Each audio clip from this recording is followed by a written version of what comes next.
화씨와 섭씨의 차이. 여러분, 날씨 예보에서 오늘 기온은 25도입니다라고 하면 딱 감이 오죠. 그런데 미국 뉴스에선 Today's temperature is 77 degrees Fahrenheit 숫자도 높고 단위도 낯설기만 해요. 같은 온도인데 왜 이렇게 다르게 말하는 걸까요?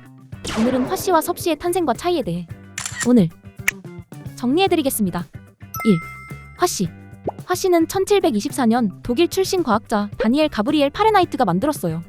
그 당시엔 온도를 정확하게 측정할 기준이 없었기 때문에 누구나 재현할 수 있는 표준을 만들고 싶었던 거죠. 그래서 파레나이트는 3가지 기준점을 정했어요. 첫째, 얼음과 소금, 물을 섞었을 때의 가장 낮은 온도. 둘째, 순수한 물이 어는 온도. 셋째, 물이 끓는 온도. 이 세 구간을 180등분해서 만든 게 바로 화씨예요. 즉, 화씨 32도는 물이 얼기 시작하는 온도, 212도는 끓는 온도인 거죠. 그래서 온도의 변화를 더 정밀하게 측정할 수 있었던 거예요. 초창기에는 화씨가 실험이나 정밀 기기 측정용으로 많이 쓰였고, 특히 영국과 미국 같은 영어권에서 표준으로 자리 잡았어요. 이렇게 탄생한 화씨는 지금도 미국과 몇몇 국가에서 여전히 사용되고 있답니다. 2. 섭씨. 화씨가 등장하고 약 20년 뒤 1742년 스웨덴의 천문학자 안데르스 셀시우스가 지금 우리가 쓰는 섭씨를 고안했어요. 섭씨의 기준은 아주 단순하고 직관적이에요. 0도는 물이 어는 온도, 100도는 물이 끓는 온도, 이 사이를 100등분으로 나눈 단위예요. 근데 처음엔 반대로 설정돼 있었어요. 0도가 끓는 점, 100도가 어는 점이었죠. 나중에 동료 과학자들이 이걸 지금처럼 바꿔서 우리가 알고 있는 체계로 자리 잡게 된 거예요. 섭씨는 자연현상을 기준으로 해서 계산도 쉽고 단위 체계도 깔끔해서 빠르게 과학계 전반에 퍼졌어요. 그래서 18세기 후반 미터법이 만들어질 때 섭씨는 공식적인 국제표준 온도 단위로 채택됐답니다. 잠깐! 스톱! 온도를 표현하는 단위, 뭐가 있을까? 온도를 나타내는 단위는 섭씨와 화씨만 있는 게 아니에요.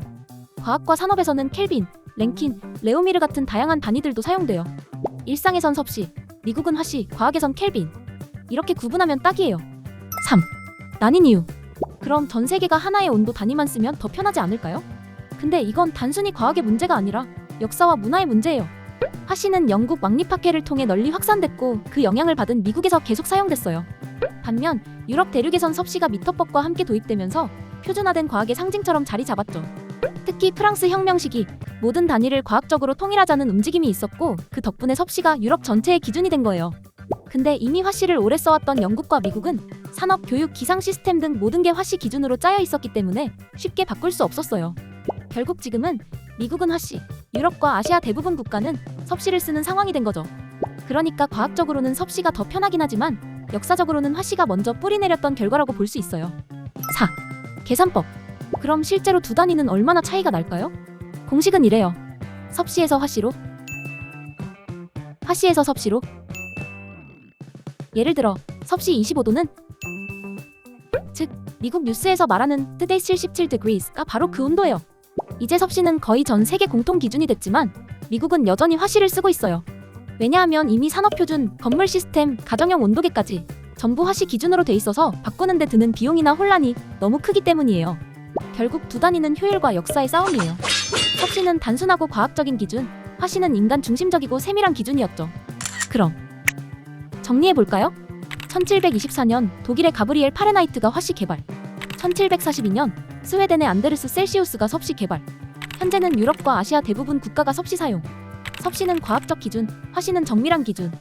결국 화씨와 섭씨의 차이는 단순한 숫자의 차이가 아니라 사람이 세상을 바라보는 방식의 차이예요. 섭씨는 자연 기준입니다.